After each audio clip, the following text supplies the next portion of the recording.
آخری آیت میں ایک اور اہم حکم بتا دیا گیا کہ جس رب کے حکم سے حلال چھوڑتے ہو اس رب کے حکم سے حرام بھی چھوڑو.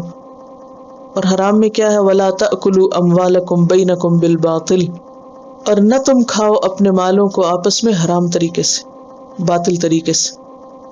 اپنے مال آپس میں باطل طریقے سے نہ کھاؤ. کون کون سے باطل طریقے؟ جیسے چوری، غصب وغیرہ. ظلم اور زیادتی کے ساتھ کسی کے مال کو مت ہتھیاؤ.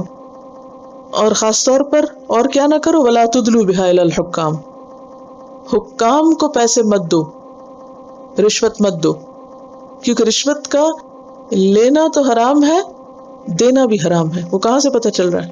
یہاں سے وَلَا تُدْلُوا بِهَا إِلَى الْحُكَّامِ. اور کس لیے نہ دو حکام کو پیسے، رولرز کو کس لیے پیسے نہ دو؟ لِتَأْكُلُوا فَرِيقًا مِّنْ أَمْوَالِ النَّاسِ، کہ اس کے ذریعے تم لوگوں کے مال کا ایک حصہ کھا جاؤ، بالاسم، گناہ کے ساتھ. یعنی رشوت دے کر فیصلہ اپنے حق میں نہ کرواؤ. وَأَنْتُمْ تَعْلَمُونَ، حالانکہ تم جانتے ہو. اس کے کیا طریقے ہو سکتے ہیں؟ مثلاً یہ کہ انسان کسی کو اس کا حق نہ دے جو اسے دینا چاہیے. پیچھے آپ پڑھ چکے ہیں کہ یتیم کا مال کھانا ایسا ہے جیسے پیٹ میں آگ بھرنا.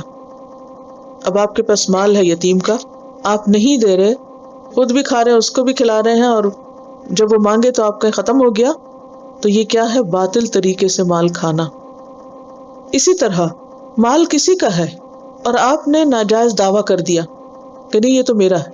اور کسی کی چیز ہے، کسی کی پراپرٹی ہے، کسی کا پیسہ ہے، آپ کیا کہیں کہ یہ تو میرا ہے، اور اس کا مقدمہ کورٹ میں لے جائیں اور جھوٹے گواہ لا کے جیت لیں اس مقدمے کو اور وہ چیز ہڑپ کر لیں.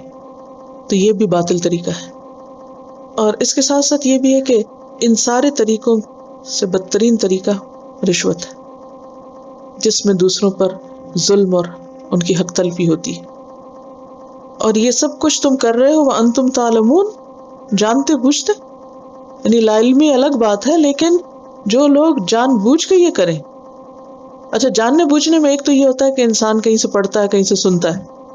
اگر کچھ نہ بھی پڑھے نہ بھی سنے تو بھی انسان کے اندر اللہ نے ایک میزان رکھا ہے نا، وہ بتاتا ہے نا کہ یہ چیز غلط ہے. کون نہیں جانتا کہ چوری غلط ہے؟ کیا ضروری ہے اس کو قرآن سے آیت پڑھ کے سنائی جائے تو اس کو پتا چلے او آج مجھے پتا چلا کہ چوری حرام ہے، او اچھا اب مجھے سمجھ آئی کہ رشوت بھی حرام ہے کیونکہ قرآن میں لکھا ہوا ہے، پہلے تو میں نے پڑھا ہی نہیں تھا، تو میں لا علم تھا. یہ کوئی بہانہ نہیں. اگر آپ نہ پڑھے نہ کوئی آپ کو بتائے تو آپ کا دل بتائے گا ایسا کرنا غلط ہے، حرام ہے. اب اس آیت کو رمضان اور روزے کے بعد کیوں رکھا گیا؟ کیا حکمت ہے اس میں؟ کہ جو شخص روزے کی حقیقت کو سمجھ لے گا، روزے کے مقصد کو سمجھ لے گا، جس کے اندر تقویٰ ہوگا، جس کے اندر شکر کے جذبات ہوں گے، جس کے اندر رشد ہوگی، وہ کبھی بھی لوگوں کے مال پہ نظر نہیں رکھے گا اور نہ ہی کسی کا مال حرام طریقے سے حاصل کرے گا، اور نہ ہی حاکموں سے ناجائز فائدے اٹھانے کے لیے رشوت کا لین دین کرے گا. اور اگر کسی سوسائٹی کے اندر یہ سب کرپشن پائی جاتی ہے اور ساتھ وہ روزے بھی رکھ رہے ہیں، کیونکہ بہت سے لوگ نماز نہ بھی پڑھے تب بھی روزہ رکھ لیتے، سودی کاروبار کے بعد بھی روزے رکھ لیتے ہیں، حرام کے لین دین، یتیموں کا مال ہڑپ کر کے اسی سے ہی روزہ رکھ لیتے ہیں. تو بات یہ ہے کہ روزے کا ایک مقصد ہے، اس کی ایک روح ہے. پورے سبق کا خلاصہ کیا ہے؟ روزے کی روح کیا ہے؟ تقویٰ، اللہ کا ڈر. کس لیے اللہ کا ڈر؟ جو ہمیں باقی زندگی میں کیا کرائے؟